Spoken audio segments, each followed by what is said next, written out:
இந்த உலகத்தில் மனுஷன் எவ்வளவோ தவறுகள் செய்கிறான். அதுக்கெல்லாம் என்ன காரணம்? அதை பற்றின ஆராய்ச்சி தான் இன்னைக்கு. இதுக்கு ஆராய்ச்சி என்னத்துக்கு? அது தெரிஞ்ச விஷயம் தானே அப்படின்னு நீங்கள் நினைக்கலாம். ஆனால் அப்படி அலட்சியமாக இந்த விஷயத்தை விட்டுறக்கூடாது. பொதுவாக எல்லோரும் நினைக்கலாம் எது சரி எது தவறு அப்படின்னு தெரியாததுனால தான் மனுஷன் தப்பு பண்ணுறான் அப்படின்னு. ஆனால் அப்படி சொல்லிட முடியாது. மனுஷன் தெரிஞ்சே தான் தவறுகள் பண்ணுறான். இப்போ உதாரணத்துக்கு ஒரு சாலையில் இடது பக்கம் போக வேண்டிய ஒருத்தர் நடுக்கோட்டை தாண்டி வலது பக்கமாக வண்டியை ஓட்டிகிட்டு போகிறாருன்னு வச்சுக்கோங்க. என்னப்பா இது தப்பு இல்லையா அப்படின்னு அவர்கிட்ட கேட்டால், அதெல்லாம் எனக்கு தெரியும், நீ உன் வேலையை பார்த்துட்டு போ அப்படிம்பார். வலது பக்கமாக போகிறது தப்புன்னு தெரிஞ்சே தான் அவர் அப்படி செய்கிறார், அப்படி போகிறார். பெரிய உத்தியோகத்தில் இருக்கிறவங்க கூட லஞ்சம் வாங்குறாங்க. அவங்களுக்கெல்லாம் லஞ்சம் வாங்குறது தப்புன்னு தெரியலன்னு அர்த்தம். திருடுறது தப்புன்னு தெரியாமலாம் மனுஷன் திருடுறான். நல்லாவே தெரியும். நீங்கள் வேணும்னா கேட்டு பாருங்கள், வேற வழி இல்லை அதனால தான் திருடுறேன்பா. திருடுறது ஒரு புண்ணியமான காரியம்னு திருடனே கூட சொல்ல மாட்டான். திருடுறது தவறுங்கிறது திருடனுக்கு தெரியும் அப்படிங்கிறத விளக்கறதுக்காக ஒரு பெரியவர் ஒரு கதை சொன்னார். அதாவது 2 திருடர்கள் 2 பேரும் சேர்ந்து ஒரு வீட்டுக்கு போய் ஒரு 10,000 ரூபாயை திருடிட்டு வந்துடுறாங்க. ஒரு காட்டு வழியாக வந்துகிட்டு இருக்கிறாங்க. இன்னும் விடியல. 2 பேருக்கும் தூக்கம் கண்ணை சுத்துது. சரி, இப்படியே ஒரு மரத்தடியில் படுத்து தூங்குவோம், காலையில் விடிஞ்சதும் இந்த பணத்தை 2 பேரும் பங்கு போட்டுக்குவோம் அப்படின்னு முடிவு பண்ணுறாங்க. அதே மாதிரி படுத்து தூங்குறாங்க. நடு ராத்திரியில் ஒரு திருடன் முழிச்சுக்கிறான். விடிகிற வரைக்கும் காத்துக்கிட்டு இருந்தா 5,000 ரூபா தான் கிடைக்கும், இப்போவே கம்பி நீட்டினா 10,000 ரூபா கிடைக்கும் அப்படின்னு யோசிச்சு பார்த்துட்டு ஒரு முடிவுக்கு வந்தான். மெதுவாக அந்த 10,000த்தையும் சுருட்டிக்கிட்டு அடுத்தவனுக்கு தெரியாமல் ஓடி போயிட்டான். விடியுது. அடுத்தவன் எழுந்திரிச்சு பார்க்குறான். பணத்தையும் காணலை, பாகஸ்தனையும் காணலை. இந்த திருடன் அந்த திருடனை திட்டுறான். திருட்டு பய, அயோக்கிய பய, இப்படி அநியாயமாக கிளப்பிட்டு போட்டானே அப்படிங்கிறான். இதுலேருந்து என்ன தெரியுது? தெரியாமல் எடுத்துக்கிட்டு போகிறது திருட்டு, அயோக்கியத்தனம், அநியாயம் அப்படிங்கிறது இவனுக்கு தெரிஞ்சிருக்குது. அதனால தான் அடுத்தவனை பார்த்து இப்படி திட்டுறான். அதனால தெரியாததுனால மனுஷன் தவறு பண்ணுறான்னு சொல்கிறது சரியில்லை. அப்படின்னா மனுஷன் பண்ணுற தவறுகளுக்கு உண்மையான காரணம் தான் என்ன? இதே சந்தேகம் அர்ஜுனனுக்கும் வந்துதான். அதனால தான் அவன் பகவானை பார்த்து கேட்குறான். மனுஷன் தன் விருப்பத்துக்கு விரோதமாக ஏதோ ஒரு சக்தியினால பலாத்காரமாக இழுக்கப்பட்டது மாதிரி பாவம் பண்ணுறானே, அந்த சக்தி என்ன அப்படின்னு கேட்குறான். இதுக்கு பகவான் பதில் சொல்கிறார். காமமும் குரோதமும் தான் அந்த சக்திகள், அதாவது ஆசையும் சினமும். இது 2ம் உன்னுடைய எதிரிகள் அப்படிங்கிறத புரிஞ்சுக்கோ அப்படிங்கிறார். இன்னமும் நுணுக்கமாக பார்த்தா காமத்தினுடைய மறு உருவங்கள் தான் குரோதமும் லோபமும். ஆசை நிறைவேறலைன்னா குரோதம், அதாவது கோபம். ஆசை நிறைவேறிட்டதுன்னா லோபம், அதாவது பேராசை. பாவத்தை கண்ட்ரோல் பண்ணணும்னா அதுக்கு மெயின் சுவிட்ச் எது அப்படிங்கிறது இப்போ தான் தெரியுது. அதுக்கு மனுஷன் தெரிஞ்சே தான் தவறு பண்ணுறான் அப்படின்னு பேசிக்கிட்டோமே. அதுக்கு ஒரு உதாரணம். ஒரு ஆள் ஹோட்டலில் சாப்பிட போனான். சாப்பிட்டு முடித்தான். எழுந்திரிச்சு முதலாளிகிட்ட பில்லை கொடுத்தான். காசை கொடுக்கல. முதலாளி பணம் கொடுன்னு கேட்டார். இவன் என்கிட்ட பணம் இல்லைன்னா. முதலாளி கொஞ்சம் கூட அலட்டிக்கல. உள்ளே இருந்து ஒரு ஆளை கூப்பிட்டார். இவனை கூப்பிட்டுக்கிட்டு போய் இட்லி மாவு ஆட்ட சொல்லுன்னார். இவனும் கவலைப்படாமல் உள்ளே போயிட்டான். அப்போது அழைச்சிட்டு போகிற ஆள் கேட்குறான், ஏன் சார் சாப்பிட்றதுக்கு முன்னாடி காசு இல்லைங்கிறது உங்களுக்கு தெரியாதா அப்படின்னு கேட்குறான். தெரியும், காசு இல்லைங்கிறதும் தெரியும், காசு இல்லாமல் சாப்பிட்டா மாவாட்டணுங்கிறதும் தெரியும் அப்படின்னா அந்த ஆள். அப்படின்னா நீங்கள் உங்கள் வீட்லேயே சாப்பிட்ருக்கலாமே அப்படின்னு கேட்குறான் அவன். அதுக்கு இவர் சொல்கிறாரு, அது எப்படி, அங்கே சாப்பிட்டாலும் நான் இதே வேலையை தானே செய்ய வேண்டியிருக்கும் அப்படின்னாரான். நம்மளை மாதிரி ஒரு ஆசாமி அவன் நம்மளை மாதிரியே கற்பனை பண்ணான்.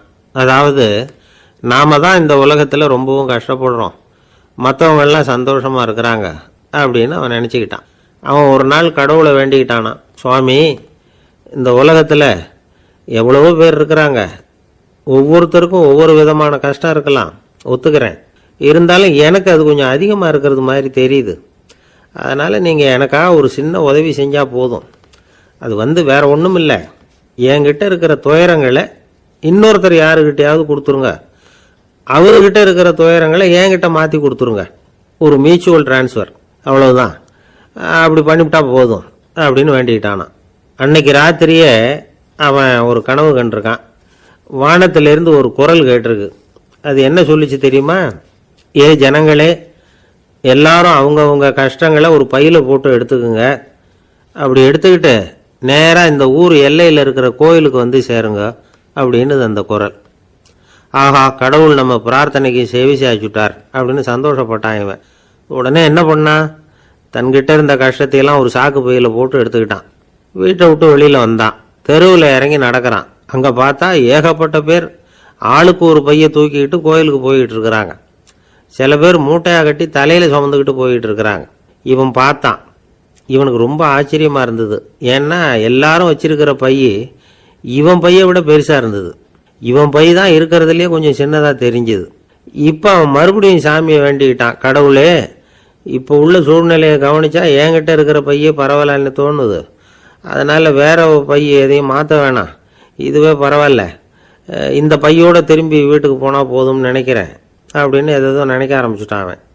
எல்லாரும் கோயிலுக்கு போய் சேர்ந்தாங்க. கோயிலில் அந்த குரல் மறுபடியும் கேட்டுது.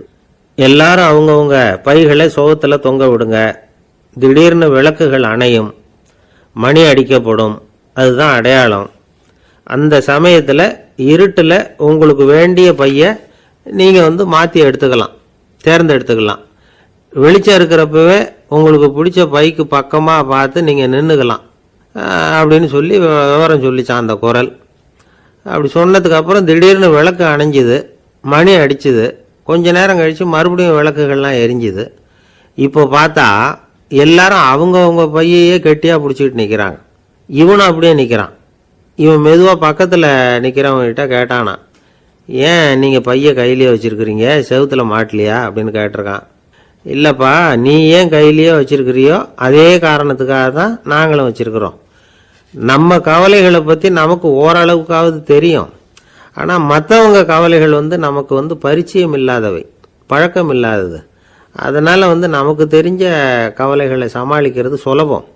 தெரியாததை சமாளிக்கணும்னா மறுபடியும் ஆரம்பத்திலேருந்து ஆரம்பிக்கணும். அதனால் பழைய நண்பர்களோடு வாழறது தான் மேல் அப்படின்னு நானான். அதுக்கப்புறம் அவன் தன்னோட பையே போதும்னு வீட்டுக்கு திரும்பி வந்துட்டானான். இது ஒரு பெரியவர் சொல்லியிருக்கிற கதை. அதனால் நம்மகிட்ட இருக்கிற கஷ்டங்கள் தான் பெருசு, அதை இன்னொருத்தங்கிட்ட கொடுத்துட்டு மாற்றிக்கலாம் அப்படின்னு நினைக்கிறது தப்பு. இதே மாதிரி இன்னொரு சம்பவம். ஒரு ஊரில் ஒரு நாள் ராத்திரி ஆகாயத்திலிருந்து கடவுள் குரல் கேட்குது. இந்த ஊரில் இருக்கிற ஜனங்கள்லாம் கொஞ்சம் கவனிங்க, உங்களுக்கு ஒரு செய்தி. அதாவது இங்கே இருக்கிற ஜனங்கள்லேயே கொஞ்சம் கூட கவலையே இல்லாத ஆள் யாருன்னு எனக்கு தெரியணும். அதனால் எல்லாரும் அவங்கவுங்க கவலைகளை ஒரு பையில் போட்டு எடுத்துக்கிட்டு கோயிலுக்கு வாங்க அப்படின்னார் கடவுள். உடனே வரிசையாக எல்லாரும் வர ஆரம்பித்தாங்க. எல்லார் கையிலையும் பை இருந்தது, சின்னதும் பெருசுமா. கவலையே இல்லாத ஆள் யாருன்னு தேடினார் கடவுள். ஒரே ஒரு ஆள் மட்டும் கையில் எதுவும் இல்லாமல் வெறும் கையை வீசிக்கிட்டு ரொம்ப ஜாலியாக நடந்து வந்துக்கிட்டு இருந்தான். கடவுள் அவங்ககிட்ட போனார். ஏன்ப்பா உனக்கு கவலையே இல்லையா அப்படின்னு கேட்டார். எனக்கும் சில கவலைகள்லாம் உண்டு அப்படின்னு நானும். அவன் எங்கே அதெல்லாம்னு கேட்டிருக்கார் கடவுள். பின்னாடி லாரியில் வந்துக்கிட்டு இருக்கு அப்படின்னு நானான். அவன் சங்கீத வித்வான்களில் பல வகை உண்டு. சில குறிப்பிட்ட ராகங்களை பாடுறதுல அவங்களுக்கு பெருமை வர்றது உண்டு. ஆனால் ஒருத்தர் இருந்தார், அவரால் ஒரு ராகத்துக்கே பெருமை வந்தது. அந்த ராகத்தை அவர் வாசித்து கேட்கணும் அப்படின்னு சொல்லுவாங்க. அது என்ன ராகம்னா தோடி ராகம். சரி, அந்த வித்வான் யாருன்னா அவர் தான் திருவாவடுதுறை ராஜரத்னம் பிள்ளை. பேராசிரியர் கல்கி ஒரு சமயம் தம்முடைய பத்திரிகையில் எழுதினாராம். அதை அப்படியே படிக்கிறேன் கேளுங்களேன். ஆஹா, ஸ்ரீ ராஜரத்னம் பிள்ளையின் தோடி ஆலாபனையை முதலில் கேட்டபோது அவருடைய கற்பனையை விட்டு தள்ளுங்கள். நம்முடைய மனதில் என்னென்ன இன்பமயமான கற்பனைகள் எல்லாம் உதித்தன. குழந்தை தாயிடம் கொஞ்சம் குரலை கேட்டோம், அன்னை குழந்தையிடம் கொஞ்சம் குரலை கேட்டோம், ரவியும் மன்மதனும் பேசிக்கொண்ட காதல் மொழிகளை கேட்டோம், முருகன் சிவபெருமான் செவிகுளிர மொழிந்த உபதேசத்தை கேட்டோம், கலைமகள் கவியனுக்கு அருளிய ஆசி மொழிகளை கேட்டோம், நாரத முனிவருடைய தம்பூரா சுருதியை கேட்டோம், ராவணன் தன் எலும்பை ஒடித்து வீணையாகச் செய்து வாசித்த கானத்தை கேட்டோம், கானப்பறவைகளின் கலகல ஒலியை கேட்டோம், கோலக்குயில்களின் குரல் இனிமையை கேட்டோம். இப்படிலாம் பேராசிரியர் கல்கி விமர்சனம் எழுதியிருக்கிறார். திருவாவடுதுறை ராஜரத்னம் பிள்ளை அவர்களுடைய வாசிப்பை கேட்டுட்டு டி.என். ராஜரத்னம் பிள்ளை இறந்து போனார். அப்போ கவிஞர் கண்ணதாசன் எழுதினார், செவியனில் ஓடி எங்கள் சிந்தையில் ஓடி இந்த புவியெல்லாம் ஓடி நின்பார் பொங்கிய தோடி வேறிங்கு எவரிடம் போகும் ஐய இனி அதை காப்பார் யாவர் அவிந்தனின் சடலத்தோடு அவிந்தது தோடிதானும் அப்படின்னு எழுதினாராம். அந்த அளவுக்கு அவருடைய தோடியை ரசித்தவர்கள் உண்டு. அதே மாதிரி தோடின்னா என்னன்னு தெரியாமலே அவரை ரசித்தவங்களும் அந்த காலத்தில் உண்டு. அதாவது ஒரு பெரிய சபையில் அவர் வாய்ச்சிக்கிட்டு இருக்கிறார். பாதியில் ஒரு பெரிய மனுஷன் உள்ள வந்தார். அவர் உடம்புல பட்டு வேஷ்டி, ஜருகை, அங்கவஸ்திரம், வாயில வெத்தலை, வாசனை புகையில, காதில் வைரக்கடுக்கன், கழுத்தில் தங்க சங்கிலி, கை விரல் பூரா மோதிரம், கையில் ஒரு வெள்ளி வெத்தலை புட்டி, உதவிக்கு 2 பேர் பக்கத்தில். இவ்வளவு பந்தாவோட வரார் கச்சேரி கேட்கறதுக்கு. இப்படி வந்தவர் முதல் வரிசையில் உட்கார்ந்தார். வித்வான் வாசிச்சு முடிச்சதும் இவர் அவரை பார்த்து, ஐயா, நீங்க தோடி வாசிக்கிறதுல ரொம்ப கெட்டிக்காரர்னு கேள்விப்பட்டிருக்கேன், அதை கேட்கறதுக்காக தான் மெனக்கிட்டு வந்திருக்கிறேன், அதை வாசிங்களேன் அப்படின்னாராம் இந்த பெரியவர். ராஜரத்னம் பிள்ளைக்கு ஒன்றும் புரியல. ஏன்னா இது வரைக்கும் அவர் வாசிச்சுக்கிட்டு இருந்ததே அந்த தோடி ராகத்தை தான். அதை வாசிச்சு முடிச்சதும் அதை வாசிங்களேன்னு இவர் கேட்கிறார். அப்படின்னா இவரோட ஞானம் எப்படிப்பட்டது? இவ்வளவும் கேட்டுட்டு இப்படி கேட்கிறாரே அப்படின்னு அவர் யோசிச்சிருக்கிறார் ராஜரத்னம் பிள்ளை. உடனே என்ன பண்ணார் தெரியுமா? பக்கத்தில் ரொம்ப சாதுவா சுருதி போட்டுக்கிட்டு இருந்த ஒரு முதுகுல ஓங்கி ஒரு குத்து விட்டாராம். அவருக்கு ஒன்றும் புரியல, எதுக்கு நம்மளை அடிக்கிறாரு இவர், நம்மளை குத்துறாரு வித்வான்னு. அவர் அதிர்ச்சியால் இவர் நிமிந்து பார்த்துருக்கார். அப்போ ராஜரத்னம் பிள்ளை சொன்னாராம், ஏய்யா, ஐயா பெரிய மனுஷன், என்னுடைய பரம ரசிகர், தோடி ராகம் கேட்கணுங்கிறதுக்காக இவ்வளவு தூரம் வந்திருக்கிறார், முத வரிசையில் உட்காந்துருக்கார். நீ இந்த சமயம் பார்த்து தோடி ராகம் வாசிக்கிற நாதஸ்வரத்தை வீட்டில் வச்சுட்டு வந்துட்டிய, இப்போ ஐயாவுக்காக அந்த ராகத்தை நான் எப்படி வாசிக்கிறது அப்படின்னு சொல்லிவிட்டு மறுபடியும் முதுகில் ஒரு அடி கொடுத்தாராம். அடி வாங்கினவருக்கே சிரிப்பு அடக்க முடியலையா. ஒரு மனுஷனை பார்த்து என்கிட்ட வாலாட்டாதே அப்படின்னு சொன்னா அவன் நம்மகிட்ட ஏதோ வம்புக்கு வர்றான்னு அர்த்தம். ஒரு நாயை பார்த்து யாரும் என்கிட்ட வாலாட்டாதே அப்படின்னு சொல்றது இல்லை. ஏன்னா நாய் வாலாட்டுனா அது நம்மகிட்ட தன்னுடைய நன்றியை தெரிவிக்கிறதாக நினைச்சுக்கிட்டு இருக்கிறோம். ஆனால் அது அப்படி இல்லை அப்படின்னு சொல்றாங்க அது சம்பந்தமான நிபுணர்கள். ஒரு நாய் தன்னுடைய வாலை இந்த பக்கமும் அந்த பக்கமுமா இப்படியும் அப்படியும் ஆட்டிக்கிட்டு இருந்தா அது பதட்டத்தில் கூட இருக்கலாம். நாய் நட்பா இருந்தாலும் வாலாட்டும், ஆத்திரத்தில் இருந்தாலும் வாலாட்டும், கோபத்தில் இருந்தாலும் வாலாட்டும், குழப்பத்தில் இருந்தாலும் வாலாட்டும், மகிழ்ச்சியா இருந்தா கூட அது வாலாட்டும். அதை நாம தப்பா புரிஞ்சுக்கிட்டு அதுகிட்ட போய் மாட்டிக்கப்படாது. நாயை பத்தி எனக்கு நல்லா தெரியும் அப்படின்னு சொல்றவங்க கூட அதுகிட்ட கடி வாங்கிட்டு நிக்கிறது உண்டு. நிபுணர்கள் என்ன சொல்றாங்க தெரியுமா? எப்பவுமே நாய்கள் திடீர்னு கடிச்சு விடுறது இல்ல, கடிக்கிறதுக்கு முன்னாடி சில அறிகுறிகளை காட்டும். அதை சரியா புரிஞ்சுக்கிட்டோம்னா தப்பிச்சுக்கலாம். ஒரு வீட்டுக்கு போறீங்க, அங்க புதுசா ஒரு நாயை பாக்குறீங்க, உடனே அதுகிட்ட போய் குனிஞ்சு சிரிச்சுக்கிட்டே அது தலையில தட்டுறீங்க. இது ரொம்ப தப்பா. ஒரு நாய் இன்னொரு நாயை நேருக்கு நேர் பார்த்து பல்ல காட்டுனா அது தன்னுடைய தன்முனைப்பை காட்டுதுன்னு அர்த்தமா. உன்னை விட நான் பெரியவன் அப்படின்னு சொல்லுதுன்னு அர்த்தம். அதனால நீங்க அது மாதிரி கிட்ட போய் சிரிக்கிறோம் அப்படின்னு நினைச்சுக்கிட்டு பல்ல காட்டினா உங்களையும் எதிரியா நினைச்சிரும்.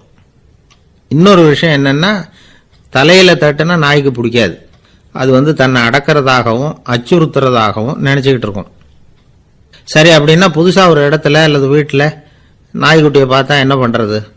நீங்க சும்மா இருங்க, அதுவா கிட்ட வரட்டும், அதுக்கப்புறம் அதுகிட்ட கனிவா பேசுங்க. கண்ணம், மார்பு, தோல் இங்கெல்லாம் தட்டலாம், தப்பு இல்லையா? தலையில தான் தட்டப்படாதான். ஒரு நாய் உங்களை நோக்கி ஓடி வருது, நீங்களும் ஓடுனா அது துரத்த ஆரம்பிச்சிடும். அசையாம சில மாதிரி நின்றுடுங்க, அது கிட்ட வராது. அதுக்கு ஆர்வம் இல்லாமல் போயிடும். ஒரு தெருவில் சின்ன பிள்ளைங்க நிறைய பேர் விளையாடிக்கிட்டு இருக்கிறாங்க. அப்போ சில நாய்கள் அங்கே ஓடி வருது. எல்லாரும் ஓடினாங்க. அப்படி ஓடுறப்போ ஒரு பையன் கால் தடிக்க கீழே விழுந்துட்டான். என்னாச்சு தெரியுமா? துரத்திட்டு வந்த நாய்கள்லாம் கீழே விழுந்தவன ஒன்றும் செய்யல, அவன் கிட்டே போகல. ஓடிக்கிட்டு இருந்தாங்கல்ல பசங்க, அவங்கள துரத்திக்கிட்டு அவங்க பின்னாடி ஓடிச்சான். அதுதான் நாய்களுடைய சுபாவம். ஒரு நாய் நம்மளை நேருக்கு நேர் முறைச்சி பார்க்குதுன்னு வச்சுங்க, நாமளும் அதை முறைச்சி பார்க்கக்கூடாது. நாம வேற பக்கம் எங்கேயாவது பார்க்க ஆரம்பிச்சிடணும். ஒரு நாய் கோபமா இருந்ததுன்னா அதோட வால் உறுதியா நேரா நிற்கும். ஒரு நாய் பணிந்து போனா அல்லது பயந்து போனா அது தன்னோட வாலை காலுக்கு நடுவில் வச்சுக்கும். ஒரு நாய் நம்மளை பார்த்து பயந்து நிக்குதுன்னு வச்சுங்க, அதனால நமக்கு ஆபத்து இல்லைன்னு நினைச்சிடக்கூடாது. உங்களை பார்த்துட்டு ஒரு நாய் ஒடுங்குச்சுன்னா நீங்க விலகி போயிடணும் அப்படின்னு அது நினைக்குது. நிறைய பேர் பயந்து போன நாயால கடிபடுறாங்க. இவன் நம்மளை விட பெரிய ஆள், மாட்டிக்கிட்டோம் வேற வழி இல்லை அப்படிங்கிற நினைப்புல தான் நாய் வந்து கடிக்க ஆரம்பிக்குதான். இதே மாதிரி சங்கிலியால கட்டி போடப்பட்டிருக்கிற நாயும் ஆபத்தானது தான். தொடர்ந்து கட்டி போட்டிருந்தா காலப்போக்கில் அது ஒரு மாதிரி ஆயிடும். நாய் வந்து குழந்தைகளை கடிக்காது அப்படின்னு சில பேர் சொல்லுவாங்க. அதுவும் ஒரு தவறான நம்பிக்கை. அதனால சின்ன குழந்தைகளை தனியா நாயோட விளையாட விடக்கூடாது. ஆக கூடி நாயை பத்தி நிறைய விஷயம் புரிஞ்சுக்க வேண்டியிருக்குது. ஒருத்தர் தன்னுடைய நண்பர் வீட்டுக்கு போயிருந்தார். அவசியம் எங்க வீட்டில் சாப்பிட்டுட்டு தான் போகணும் அப்படின்னு ரொம்ப அன்பா சொல்லிவிட்டார். அதை மீற முடியல இவரால். சரின்னு உட்காந்துட்டார். சாப்பாடு போட்டாங்க. சாப்பிட ஆரம்பிச்சார். அவங்க வீட்டில் கட்டி போட்டிருந்த நாய்க்குட்டி இவர் சாப்பிட்றத முறைச்சி பார்த்துது. ஏன் இப்படி என்ன இது முறைச்சி பார்க்குது உங்க வீட்டு நாய்க்குட்டி அப்படின்னு அவர் கேட்டார். அப்போ அவங்க சொன்னாங்களாம், அதுகிட்ட ஒரு கெட்ட பழக்கம்ங்க. தன்னோட தட்டுல யாரு சாப்பிட்டாலும் அது அப்படிதான் முறைச்சி பார்க்கும் அப்படின்னாரா அவர். அசோக மன்னர் வந்துகிட்டு இருக்கார். அவருடைய ஆலோசகர்கள் எல்லாம் பக்கத்தில் வந்துகிட்டு இருக்கிறாங்க. அந்த சமயத்தில் எதிரில் ஒரு புத்த பிக்ஷு வர்றார். அசோகர் பார்க்குறார். ஓடி போய் அவர் காலில் விழுந்து வணங்குறார். அசோக மன்னரின் தலை அந்த புத்த துறவியின் பாதத்தில் பட்டுக்கிட்டு இருக்கு. பக்கத்தில் நின்றுக்கிட்டு இருந்த அமைச்சருக்கு இது ரொம்ப சங்கடமாக போச்சு. ரொம்ப வருத்தப்பட்டார். நம்ம அசோக சக்கரவர்த்தி எப்பேற்பட்டவர், அவரோட தலை ஒரு சன்னியாசியின் பாதத்தில் படுறதா அப்படின்னு நினச்சி ரொம்ப கவலைப்பட்டார். அரண்மனைக்கு திரும்பினதும் அமைச்சர் மெதுவாக ஆரம்பித்தார். அரசே, எனக்கு ரொம்ப வருத்தமாக இருக்குது அப்படின்னார். எதுக்குன்னார் மன்னர். அசோக சக்கரவர்த்தியின் தலை, அதாவது அந்த சிரம், ரொம்ப மதிப்புமிக்க ஒன்று. அது வந்து ஒரு சன்னியாசியின் காலில் படலாமா அப்படின்னார். அசோகர் பதில் சொல்லல, சிரிச்சார், போயிட்டார். அதுக்கப்புறம் ஒரு சரியான சந்தர்ப்பத்துக்காக காத்துக்கிட்டு இருந்தார். ஒரு நாள் அமைச்சரை கூப்பிட்டார். எனக்கு 3 தலைகள் வேணும் அப்படின்னார். சொல்லுங்க, கொண்டுகிட்டு வரேன் அப்படின்னார் அமைச்சர். அசோகர் சொன்னார், முதல்ல எனக்கு தேவையானது ஒரு ஆட்டின் தலை, 2வது ஒரு புலியின் தலை, 3வது ஒரு மனிதனின் தலை. இதுதான் அசோகர் கேட்டது. எங்க இருந்தாலும் கொண்டு வாங்கன்னார். அமைச்சர் புறப்பட்டார். ஆட்டுத்தலை புலித்தலை கிடைச்சிட்டுது. அப்புறமா ஒரு சுடுகாட்டுக்கு போய் ஒரு மனித தலையும் சேகரம் பண்ணிட்டு ராஜா கிட்ட வந்துட்டார். அரசே, உங்கள் ஆணைப்படி 3 தலைகளையும் கொண்டு வந்திருக்கிறேன்னார். அசோகர் பார்த்தார். ரொம்ப நல்லது, இப்போ இது 3ஐயும் எடுத்துக்கிட்டு போய் சந்தையில் வித்துட்டு வாங்க அப்படின்னார். அமைச்சர் அதுகளை எடுத்துக்கிட்டு சந்தைக்கு போனார். முதல்ல ஆட்டுத்தலை நல்ல விலைக்கு விற்று போச்சு. நல்ல விலை கொடுத்து வாங்கிட்டு போட்டாங்க. அடுத்தபடியாக புலி தலையை ஒருத்தர் வாங்கிட்டார். அதை பாடம் பண்ணி வீட்டில் மாட்டி வைக்கலாமே அப்படின்னு நினச்சி அதையும் வாங்கிட்டு போட்டார். மனித தலையை மட்டும் வாங்கிறதுக்கு யாரும் முன் வரலை. எல்லாரும் அதை பார்த்துட்டு விலகி போக ஆரம்பித்தாங்க. அமைச்சர் திரும்பி வந்தார். அரசே, இந்த தலையை மட்டும் யாரும் வாங்க மாட்டேங்கிறாங்க அப்படின்னார். சரி, பரவாயில்ல, இதை வந்து இலவசமாகவே இனாமாவே யாருக்கிட்டையாவது கொடுத்துட்டு வந்துடுங்க அப்படின்னார். அமைச்சர் மறுபடியும் சந்தைக்கு போனார். இதை இலவசமாக தரேன், இதை வாங்கிக்கோங்க அப்படின்னார். அப்பவும் அதை யாரும் வாங்கிக்கிறதுக்கு தயாராக இல்லை. மறுபடியும் திரும்பி வந்து மன்னர்கிட்ட விவரத்தை சொன்னார். இப்போ மன்னர் சொல்றார், அமைச்சரே, உயிர் இருக்கிற வரைக்கும் தான் இந்த தலைக்கு மதிப்பு. ஜீவன் போனதுக்கு அப்புறம் அதோட மதிப்பும் போயிடுது. அதனால மதிப்பு இருக்கும் பொழுதே பெரியவர்கள் பாதம் பணிந்து அந்த புனிதத்தை வந்து பெற்றுக்கொள்ளணும் அப்படின்னார். பணிவுங்கிறது வேற, அடிமைத்தனம்ங்கிறது வேற. பெரியவர்களை பணிவது நமக்கு பெருமை தரக்கூடிய விஷயம். இதை வந்து மனசில் வச்சுக்கிட்டு எப்போ காலில் விழணும், எப்போ காலில் விழக்கூடாது அப்படிங்கிறத முடிவு பண்ணிக்கணும். ஒரு சாதாரண ஆள் நடந்து வந்துக்கிட்டு இருந்தார். எதிரில் வந்த ஒரு பெரிய மனுஷன் ஓடி போய் அவர் காலில் விழுந்து தன்னுடைய தலையை அவர் பாதத்தில் கொண்டு போய் வச்சார். கொஞ்ச நேரம் கழித்து எழுந்திரிச்சு வந்துட்டார். வந்த பிறகு இவரை கேட்டேன், ஏன் திடீர்னு ஓடி போய் அந்த ஆளு காலில் விழுந்தீங்க அப்படின்னு. அவர் போட்டிருக்கிறது என்னோட காணாமல் போன செருப்பான்னு கண்டுபிடிக்கிறதுக்காக அப்படி விழுந்தேன் அப்படின்னார். இன்பம் துன்பம் இது ரெண்டும் சேர்ந்தது தான் வாழ்க்கை. இது எல்லாரும் சொல்லிட்டு இருக்கிற ஒரு உண்மை. அது சரி, இது ரெண்டும் வர்றதுக்கு என்ன காரணம்? துறவி ஒருத்தர் யோசிச்சு பார்த்திருக்கார். இன்ப துன்பம் தோன்றுவதற்கு முக்கியமாக 6 காரணங்கள் உண்டு அப்படிங்கிறார் அவர். அது என்னங்கிறத நாமளும் தெரிஞ்சு வச்சுக்குவோமே. இப்போ முதல் காரணம் சுயநலம். ஒரு தாயார் வந்து தன்னுடைய சுயநலம் கருதி தன்னுடைய மகன் இன்பமாக இருக்கணும்னு ஆசைப்படுறாங்க. மகனும் அப்படியே ஆசைப்படுறான். அதனால தாயாரின் இன்ப துன்பங்களை பார்த்துட்டு மகனும் இன்ப துன்பம் அடையறான். அந்த அம்மாவுக்கும் அதே நிலைமை தான். ரெண்டாவது காரணம் உறவு. நான் துறவியான பிறகு கூட உறவுங்கிற காரணத்தினால தான் தாயாருடைய சுக துக்கங்களை கண்டு நானும் சுக துக்கம் அடைகிறேன். என் தாயாருடைய நிலைமையும் இதுதான் அப்படிங்கிறார் ஒரு துறவி. மூணாவது காரணம் என்னன்னா அறிமுகம். எனக்கு அறிமுகமான ஒருத்தரை ரயில் நிலையத்தில் சந்திக்கிறேன். அவர் தன்னுடைய பணப்பையை எங்கேயோ தொலைச்சிவிட்டு வருத்தப்பட்டு இருக்கிறார்.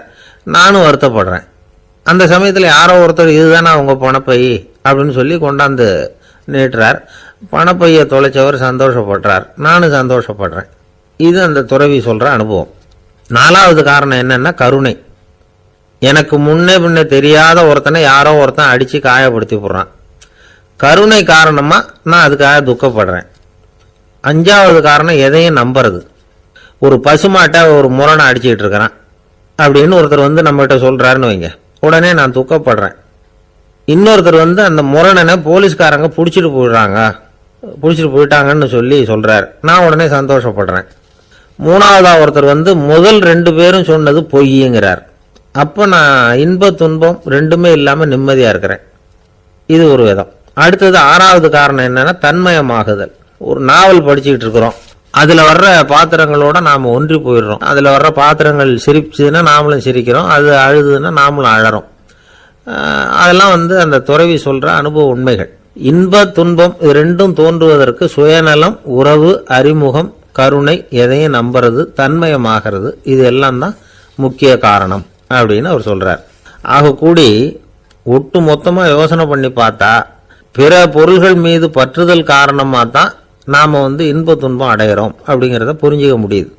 மனுஷன் வந்து இன்ப துன்பம் அடையறதுக்கு 7வது காரணம் கூட ஒன்று உண்டு அப்படின்னு சொல்லிட்டே வந்தார் ஒருத்தர். அது என்ன அப்படின்னு கேட்டோம்.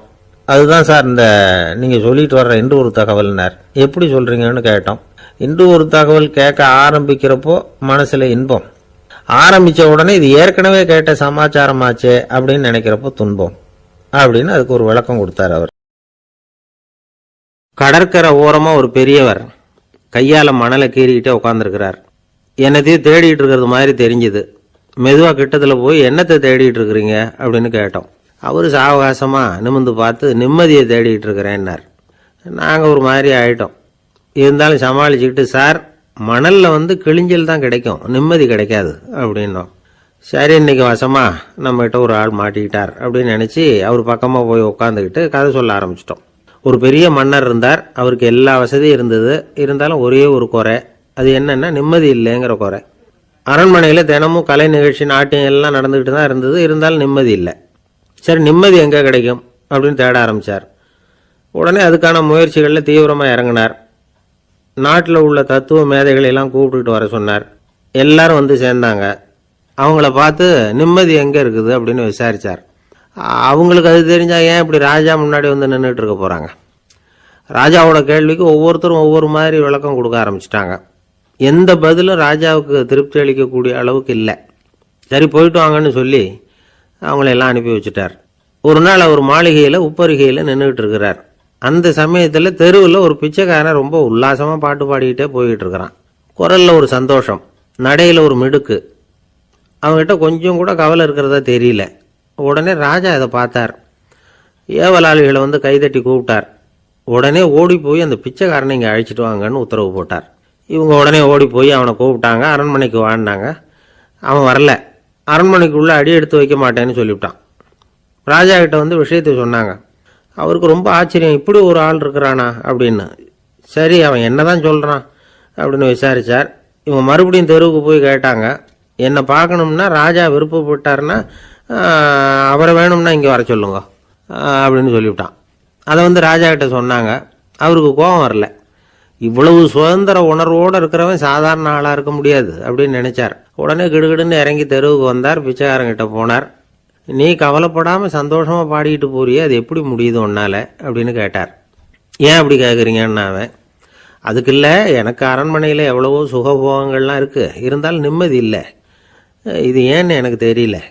இந்த தேசத்தில் உள்ள அறிஞர்களை எல்லாம் கூப்பிட்டு கேட்டு பார்த்துட்டேன், அவங்களுக்கும் தெரியல. உன்னை கேட்டால் தெரியும்னு நினச்சேன், அதனால தான் சந்திக்கிறதுக்கு ஆசைப்பட்டேன். ஆனால் நீ வரமாட்டேன்னு விட்டியே அப்படின்னார். பிச்சைக்காரன் கடகடன்னு சிரிக்க ஆரம்பிச்சிட்டான். மகிழ்ச்சிக்கும் உங்களுக்கும் தடையா இருக்கிறது இந்த மாளிகை தான். இதை விட்டுட்டு வெளியில வந்துட்டா நிம்மதி தேடிட்டு வந்துடும்னா. நான் அரசன், எனக்குன்னு கடமைகள் இருக்கு, அதையெல்லாம் விட்டுட்டு எப்படி வர முடியும்னார் ராஜா. ரெண்டும் ஒரே நேரத்தில் கிடைக்கணுங்கிறது முடியாத காரியம். உங்க சுகபோகத்துக்கு விலையாதான் உங்க நிம்மதியை கொடுத்துக்கிட்டு இருக்கிறீங்க. என்ன பாருங்க, என்கிட்ட எதுவும் இல்லை, அதனால எதுவும் போயிடுமோங்கிற பயமும் இல்லை, நிம்மதியா இருக்கிறேன் அப்படின்னா அவன். ராஜா உடனே சந்தோஷப்பட்டு தன்னுடைய மேலங்கியை எடுத்து அவனுக்கு பரிசா கொடுத்தாரான். அவன் சிரிச்சுக்கிட்டே அதை வாங்க மாட்டேன்னு விட்டானான். இதை நீங்க எனக்கு கொடுக்கறதுனால எந்த பயனும் இல்லை, அதே நேரத்தில் அதை வாங்கிட்டேன்னா அடுத்த வினாடியிலிருந்து அதை எப்படி காப்பாத்துறதுங்கிற கவலை எனக்கு வந்து சேர்ந்துடும், அப்புறம் தூக்கம் வராது, நிம்மதி போயிடும் அப்படின்னானா. சொல்லிவிட்டு அவன் பாட்டுக்கு சந்தோஷமா பாடிக்கிட்டே போயிட்டான்.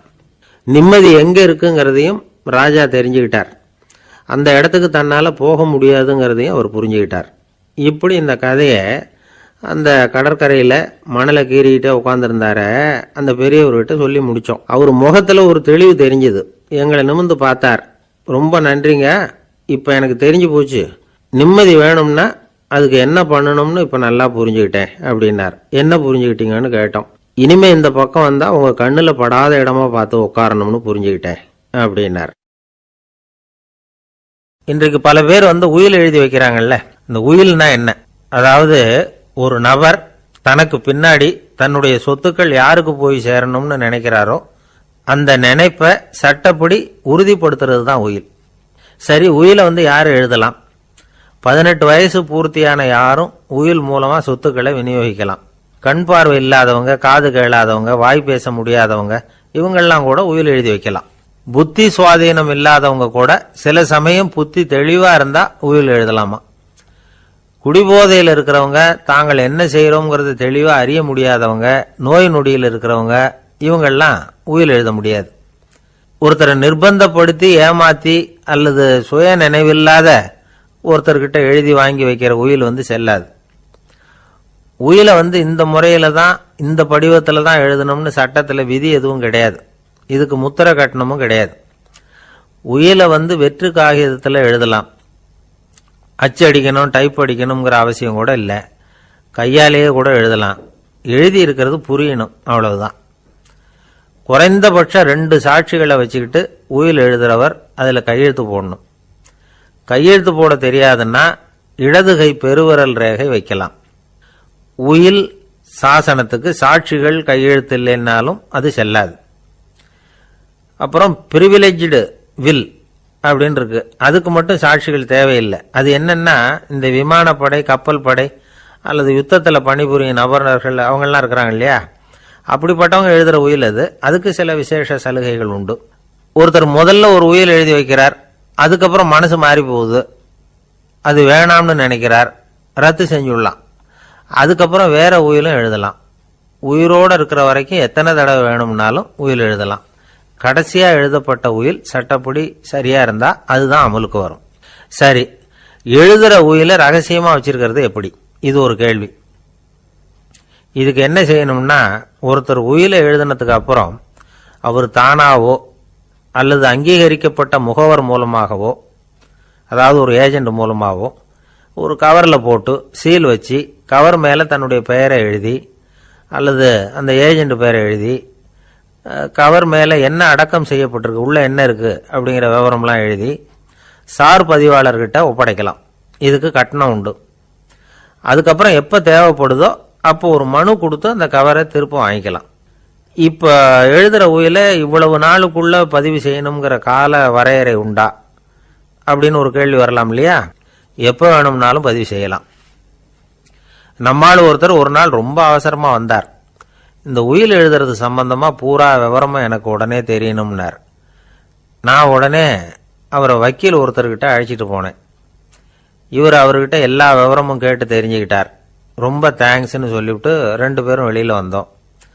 அதுக்கப்புறம் இவர்கிட்ட கேட்டேன், ஆமாம் இவ்வளவு விவரமாக கேட்குறீங்களே, உங்களுக்கு எத்தனை பிள்ளைங்க சார் அப்படின்னு கேட்டேன்.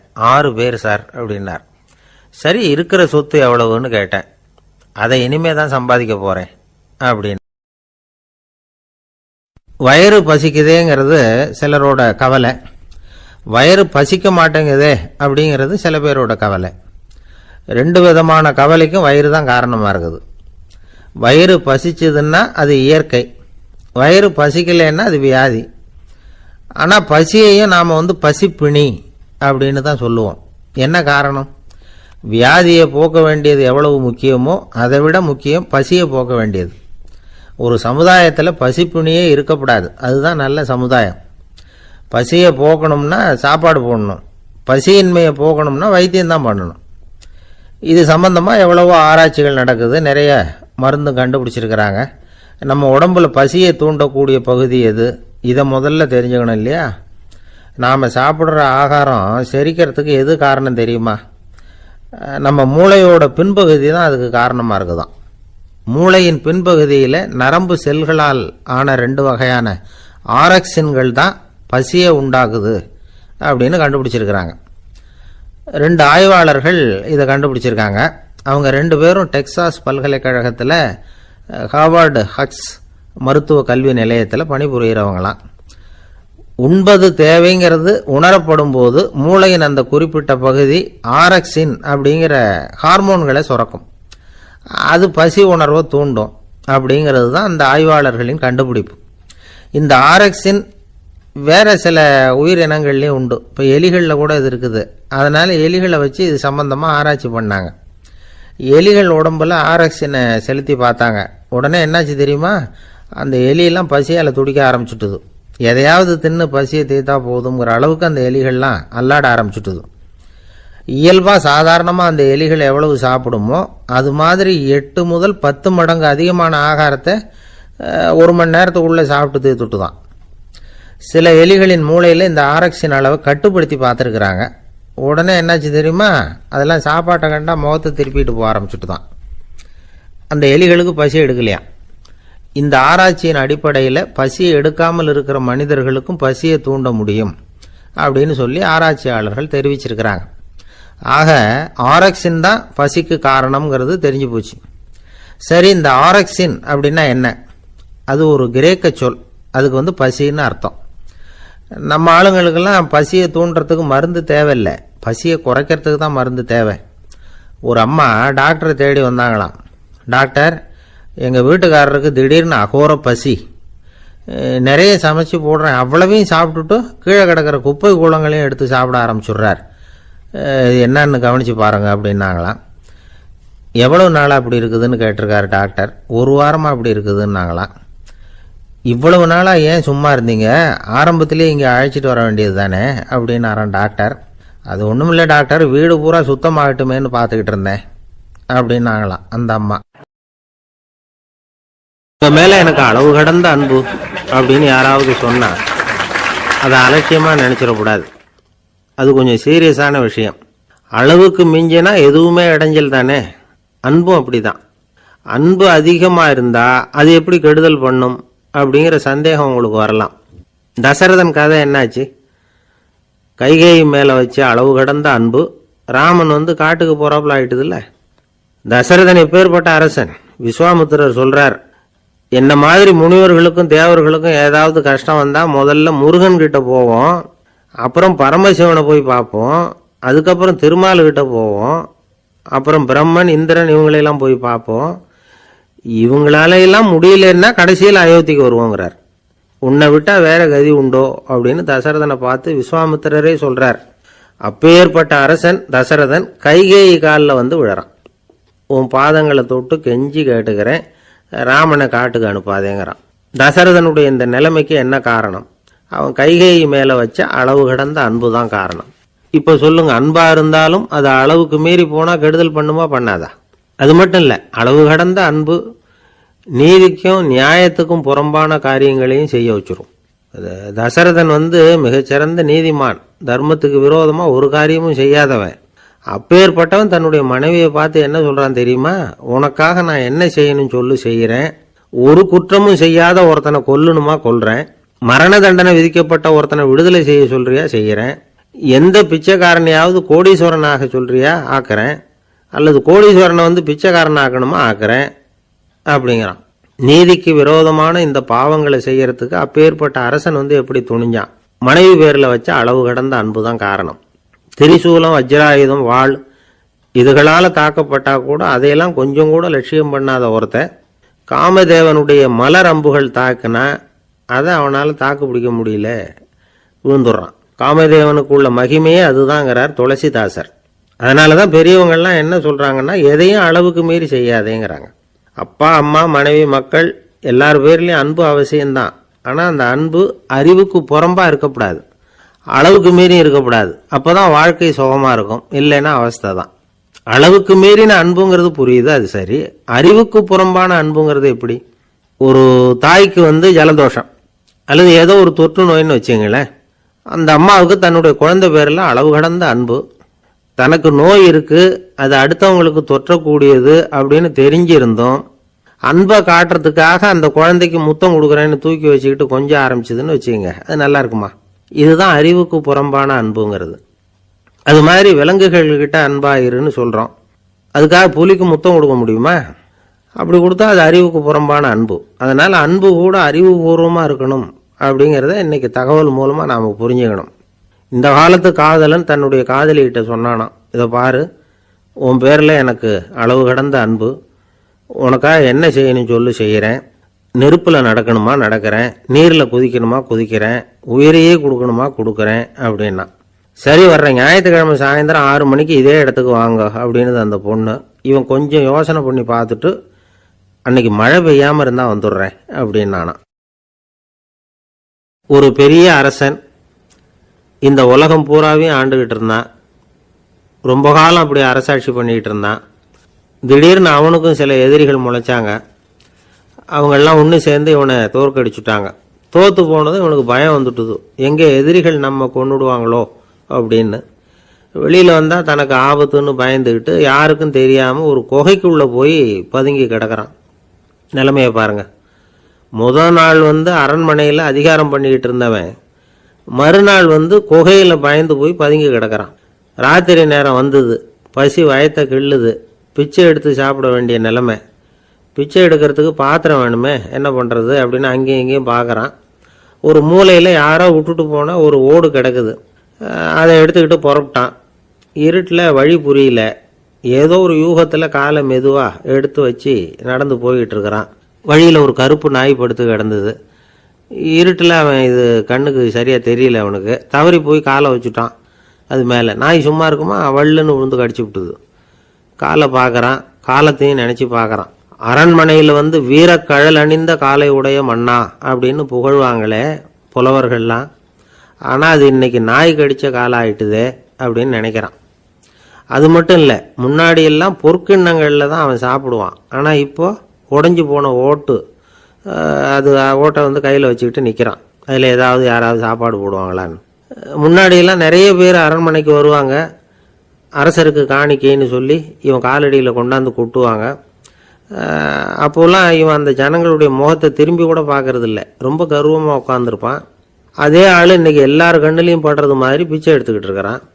அப்போலாம் காணிக்கைகளை தன்னுடைய கையால் வாங்கிறது தனக்கு கௌரவ குறைச்சல்னு நினச்சி தன்னுடைய வேலைக்காரங்களை விட்டு தான் அதை வாங்க சொல்லுவான். இப்போ பார்த்தீங்கன்னா அவனே தன் கையாலேயே பிச்சை வாங்குறான். நினச்சி பாருங்க, அந்த மனுஷன் முதல் நாள் அரசன், மறுநாள் பிச்சைக்காரன், எவ்வளவு வித்தியாசம். செல்வம் தான் இப்படி ஒரு வித்தியாசம் ஏற்படுறதுக்கு காரணம். அப்படிப்பட்ட செல்வம் வாழ்க்கையை நடத்துறதுக்கு நமக்கு தேவைதான். ஆனால் அதையே நாம் அடைய வேண்டிய பயனாக நினைக்கிறோம் பாருங்க, அதுதான் வேடிக்கை. இதை நம்மாழ்வார் அழகா ஒரு பாசுரத்தில் சொல்றார். ஒரு நாயகமாய் ஓட உலகுடன் ஆண்டவர், கருணாய் கவர்ந்த காலர், சிதைகிய பானையர், பெருநாடு காண இம்மையிலே பிச்சைதாம் கொள்வர், திருநாரணன் தாழ் காலம் பெற சிந்தித்து உய்மினோ அப்படிங்கிறார் நம்மாழ்வார். ஒரு பெரிய பணக்காரர் ஒரு துறவிகிட்ட போய், சாமி என்கிட்ட நிறைய பணம் இருக்கு, இருந்தாலும் நிம்மதி இல்லை, என்னால் நிம்மதியாக இருக்க முடியல, என்ன காரணம்னு கேட்டாராம். உடனே அந்த துறவி இதுக்கு நேரடியாக பதில் சொல்லாமல் பக்கத்தில் நின்றுக்கிட்டு இருந்த ஒரு குழந்தைய கூப்பிட்டார். அது ஓடியாந்தது. ஒரு ஆப்பிள் பழத்தை எடுத்து அது கையில் கொடுத்தார். அதை வாங்கிக்கிட்டு குழந்தை சிரிச்சுது. இன்னொரு பழத்தை எடுத்து கொடுத்தார். அதை இன்னொரு கையில் வாங்கிட்டு சிரிச்சுது.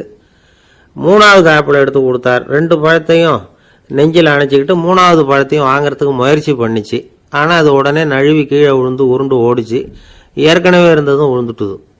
இப்போ அந்த குழந்தை அழ ஆரம்பிச்சுட்டுது. இப்போ அந்த துறவி பணக்காரர்கிட்ட சொன்னாராம், குழந்தைய கவனிச்சியா, 2 ஆப்பிள் போதும்னு அது நினைச்சிருந்தா இப்போ அது அழ வேண்டிய அவசியம் வந்திருக்குமா அப்படின்னாராம். எதுவுமே அளவுக்கு மிஞ்சினா துன்பம்தான். இந்த காலத்தில் இதெல்லாம் யாரு காதில் வாங்குறாங்க? ஒருத்தனை நல்ல வழிக்கு கொண்டு வரணும்னு நினச்சி அவனை கூப்பிட்டு உட்கார வச்சு இந்த கதையை சொல்லிகிட்டு இருந்தாங்க. சொல்லிவிட்டு அந்த குழந்தை செஞ்சது தப்பு தானே அப்படின்னு கேட்டிருக்கிறாங்க. ஆமாம், தப்பு தான். நானாக இருந்தால் அப்படி செஞ்சிருக்க மாட்டேன் நானா இவன். 2 பழமே போதும்னு சொல்லியிருப்பியா அப்படின்னு கேட்டிருக்காங்க. அப்படி இல்லைங்க, அவர் கொடுக்க கொடுக்க ஒவ்வொரு பழமாக வாங்கி பின்னாடி வச்சுட்டு மறுபடியும் கையை நீட்டுவேன் அப்படிங்கிறானா. இவெல்லாம் எந்த காலத்தில் திருந்துறது? ஒரு பெரிய தத்துவ சிந்தனையாளர் இருந்தார், சுவாங்சு அப்படின்னு பேர். அவருடைய மனைவி ஒரு நாள் திடீர்னு காலமாயிட்டாங்க. ஐயோ பாவம், அவர் ரொம்ப வருத்தப்படுவார், போய் ஆறுதலாக 4 வார்த்தை பேசிவிட்டு வரலாம் அப்படின்னு நினச்சிக்கிட்டு நிறைய பேர் அவரை தேடிட்டு வந்தாங்களாம். வந்தவங்களுக்கு ஆச்சரியம், ஏன்னா இவர் வருத்தப்பட்டுக்கிட்டு இருப்பார் அப்படின்னு தானே எதிர்பார்த்தாங்க. அப்படி இல்லை, தாளம் போட்டுக்கிட்டு உட்காந்துருக்கிறார். தாளத்துக்கு தகுந்த மாதிரி பாட்டு வேற பாடிக்கிட்டு இருக்கிறார். என்ன மனுஷன் அவர், கொஞ்சம் கூட கவலை இல்லாமல் இப்படி இருக்கிறாரு அப்படின்னு நினச்சாங்க. ஒருத்தர் துணிஞ்சு அவர்கிட்ட கேட்டுவிட்டார், என்னங்க இது இப்படி அப்படின்னு. அதுக்கு அவர் என்ன சொன்னார் தெரியுமா? இதை பாருங்க, என்னுடைய மனைவி பிறக்கிறதுக்கு முன்னாடி அவளுக்கு உயிரும் கிடையாது, உடலும் கிடையாது. அதுக்கு பிறகுதான் உயிர் வந்தது, உடல் வந்தது, அந்த உருவம் வந்தது. இப்போ என்ன ஆச்சு? அந்த உருவமும் உயிரும் போயிட்டுது, அவ்வளவுதானே. வந்தது போயிட்டுது. இளவேனில் காலம், இலையுதிர் காலம், பனிக்காலம், இப்படி பருவங்கள் மாறி மாறி வருது இல்லையா? அது மாதிரி பிறப்பும் இறப்பும் மாறி மாறி வருது. இது இயற்கை. இதுக்காக அழுதா அது எப்படி அப்படின்னாராம். ஞான தெளிவு அடைஞ்சவங்களுக்கு எல்லாமே சுகம்தான். திருவள்ளுவரும் அதைத்தான் சொல்றார், உறங்குவது போலும் சாக்காடு, உறங்கி விழிப்பது போலும் பிறப்பு. தூங்குறதுக்கெல்லாம் நாம் வருத்தப்பட்டுக்கிட்ட இருக்கிறோமா? இன்னைக்கு தூங்க வேண்டியிருக்குதே, இன்னும் கொஞ்சம் நேரத்தில் நான் தூங்க வேண்டியிருக்கு அப்படின்னு சொல்லி யாராவது அழுதுகிட்டு இருப்பாங்களா? அதனால் இந்த உலக வாழ்க்கையினுடைய இயல்பை யதார்த்தத்தை நாம் தெளிவாக புரிஞ்சுக்கணும். அப்படி புரிஞ்சுக்கிட்டா நாம் கவலை இல்லாமல் வாழ முடியும். ஒரு வயசான தாத்தா பாட்டி 60 வருஷத்துக்கு முன்னாடி அவங்களுக்கு கல்யாணம் ஆச்சு, ஒன்றாவே வாழ்ந்தாங்க, ஒன்றாவே இறந்து போனாங்க. இப்போ அவங்க 2 பேரும் சொர்க்கத்துக்கு போய் சேர்ந்தாங்க. அங்கே எல்லா வசதியும் இருந்தது. ஒரு பெரிய பங்களாவே இவங்களுக்கு ஒதுக்கி கொடுத்தாங்களாம். இதுக்கு எவ்வளவு வாடகைன்னு கேட்டார் தாத்தா. வாடகையெல்லாம் கிடையாது, இலவசம் அப்படின்னார் அங்கே இருந்தவர். அந்த வீட்டுக்கு பின்னாடி ஒரு பெரிய புல்வெளி இருந்தது. இதில் விளையாட ஏதாவது கட்டணம் உண்டான்னு கேட்டிருக்கார் தாத்தா. அதெல்லாம் ஒன்றும் கிடையாது, பணம்லாம் கட்ட வேண்டியதில்லை அப்படின்னார் அவர். பக்கத்தில் ஹோட்டல் மாதிரி ஒரு பெரிய கட்டடம், உள்ள சாப்பாட்டு மேஜைகள், அது மேலே விதவிதமான பலகாரங்கள். சாப்பாட்டுக்கெல்லாம் எவ்வளவு அப்படின்னு விசாரிச்சாராம் தாத்தா. அதுதான் சொன்னேனே, இங்கே எல்லாமே இலவசம்தான், எது வேணும்னாலும் சாப்பிட்லாம், எவ்வளவு வேணும்னாலும் சாப்பிட்லாம் அப்படின்னாராம். நீங்கள் சொல்கிறீங்க அப்படி, ஆனால் நான் சர்க்கரை சேர்த்துக்கக்கூடாது, உப்பு சேர்த்துக்கக்கூடாது, பாட்டி கையால் எப்பவும் பத்திய சாப்பாடு தான் அப்படின்னாராம் தாத்தா. இதை பாருங்கள், இங்கே உங்களுக்கு அந்த கவலையும் வேண்டியதில்லை. இங்கே நீங்கள் ஸ்வீட்டு சாப்பிட்லாம், காரம் சாப்பிட்லாம், உங்களுக்கு எந்த நோயும் வராது அப்படின்னாராம் அங்கே சொர்க்கத்தில் இருந்தவர். இதை கேட்ட உடனே அந்த தாத்தா பக்கத்தில் நின்ன பாட்டியை பார்த்து கத்தினாராம், அடி பாவி, எல்லாத்தையும் கெடுத்துட்டியே, நீ எனக்கு பத்திய சாப்பாடு போடாமல் கண்டதை திங்க விட்டுருந்தா 10 வருஷத்துக்கு முன்னாடியே நான் இங்கே சேர்ந்துருப்பேனே அப்படின்னாராம். ஒரு சன்னியாசி, அவரு ஒரு நாள் ஒரு கனவு கண்டாராம். அந்த கனவுல அவர் சொர்க்கத்துக்கு போறார். அங்க ஒரு பெரிய திருவிழா நடந்துகிட்டு இருக்குது. எங்க பார்த்தாலும் அலங்கார வளைவுகள், வண்ணமயமான விளக்குகள், பாதைகள் பூரா மலர்கள், எல்லா கட்டடங்களும் ஒளிமயம். அவ்வளவு கோலாகலமா பிரம்மாண்டமா அந்த திருவிழா நடந்துகிட்டு இருக்குது. அது என்ன திருவிழாங்கிறது இந்த சன்னியாசிக்கு புரியல. அங்க எதிரில் வந்துகிட்டு இருந்த ஒருத்தரை நிறுத்தி, என்ன விசேஷம் இங்க அப்படின்னு விசாரிச்சாராம். உனக்கு தெரியாத விஷயம், இன்னைக்கு இறைவனுக்கு பிறந்த நாள், அதைத்தான் எல்லாரும் சேர்ந்து கொண்டாடுறோம். இதுக்காக பிரம்மாண்டமான ஊர்வலம் ஒன்று வரப்போகுது, இறைவனே அந்த ஊர்வலத்தில் கலந்துகிறார் அப்படின்னார் அவர். உடனே அந்த சன்னியாசி ஒரு மரத்து நிழல்ல ஒதுங்கி நின்றுக்கிட்டார். ஊர்வலம் வந்துகிட்டு இருக்குது. முதல்ல ஒரு குதிரை வந்துகிட்டு இருக்கு, அது மேலே ஒருத்தர் உட்காந்துருக்கிறார். அவருக்கு பின்னாடி நிறைய பேர் கூட்டமாக வந்துகிட்டு இருக்கிறாங்க. இவ்வளவு கூட்டம் இவர் பின்னாடி வருதே, யார் இவர் அப்படின்னு கேட்டார். ஒரு மதத்தின் பெயரை சொல்லி, இவர் அந்த மதத்தின் தலைவர், அவரை பின்பற்றுகிற மக்கள் கூட்டம் பின்னாடி வந்துகிட்டு இருக்குது அப்படின்னு விவரம் சொல்லியிருக்கிறாங்க. இவங்களுக்கு அடுத்தபடியா இன்னொரு குதிரையில் ஒருத்தர் வந்துகிட்டு இருக்கிறார். அவருக்கு பின்னாடி ஏகப்பட்ட கூட்டம். இவர் யாருங்க அப்படின்னு கேட்டிருக்காரு சன்னியாசி.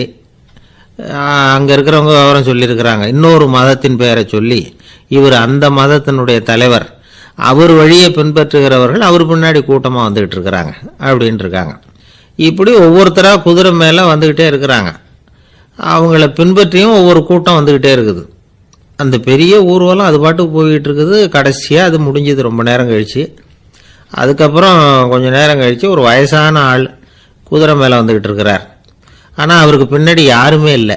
அவர் பரிதாபமாக தனியாக வந்துக்கிட்டு இருக்கிறார். அவர் அந்த ஊர்வலத்தை சேர்ந்தவரா இல்லையாங்கிறதே தெரியல. இவர் யார், இவர் ஏன் இப்படி தனியாக வந்துக்கிட்டு இருக்கிறார் அப்படின்னு கேட்டிருக்கார் அந்த சன்னியாசி. என்னது இப்படி கேட்குறீங்க? இவர் தான் கடவுள், இவருக்காக தான் இன்னைக்கு இந்த ஊர்வலமே நடக்குது, இவருக்கு தான் இன்னைக்கு பிறந்த நாள், முன்னாடி போகிற ஊர்வலம் பூரா இவருடைய பிறந்த நாளை கொண்டாடுறதுக்காக தான் அப்படின்ட்டு இருக்காங்க. இதை கேட்டதும் அந்த சன்னியாசிக்கு திடுக்குன்னு தூக்கி போட்டிருக்கு. இது வரைக்கும் கனவு கண்டுகிட்டு இருந்தவர் முடிச்சுக்கிட்டார். அதுக்கப்புறம் தான் யோசிச்சு பார்த்துருக்கார். உண்மைதான், மக்கள் எல்லாரும் வந்து பக்தி மார்க்கத்தில் போகிறதா நினச்சிக்கிட்டு பாதை மாறி போயிட்டு இருக்கிறாங்க.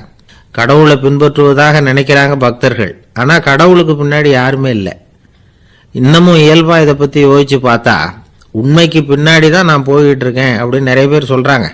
ஆனால் அந்த உண்மை வந்து அனாதையாக போய்கிட்டு இருக்குது. அப்படி ஆயிட்டுது உலகம். இந்த காலத்துலேயும் ஒரு ஊர்வலம், ஒரு பெரிய மனுஷருக்கு பிறந்த நாள் விழா. அவர் குதிரை மேலே ஏறி முன்னாடி போயிட்டு இருக்கிறார். அவருக்கு பின்னாடி ஒரு 100 பேர் தொண்டர்கள் அவங்க பாட்டுக்கு போகிறாங்க. எல்லாம் பணம் கொடுத்து ஏற்பாடு பண்ணவங்க, எல்லாம் பணம் வாங்கிட்டு பின்னாடி போயிட்டு இருக்கிறாங்க. கொஞ்சம் தூரம் நடந்ததும் கால் வலிக்க ஆரம்பிச்சுட்டுது. ஒவ்வொருத்தராக அப்படியே ஒதுங்க ஆரம்பிச்சுட்டாங்க.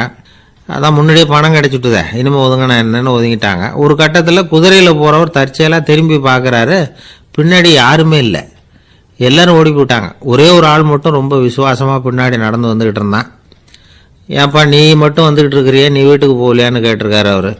நீங்கள் அந்த குதிரையையும் அதுக்குள்ள வாடகை பணத்தையும் கொடுத்துட்டீங்கன்னா நானும் போயிடுவேன் அப்படின்னு நானா இந்த ஆள்.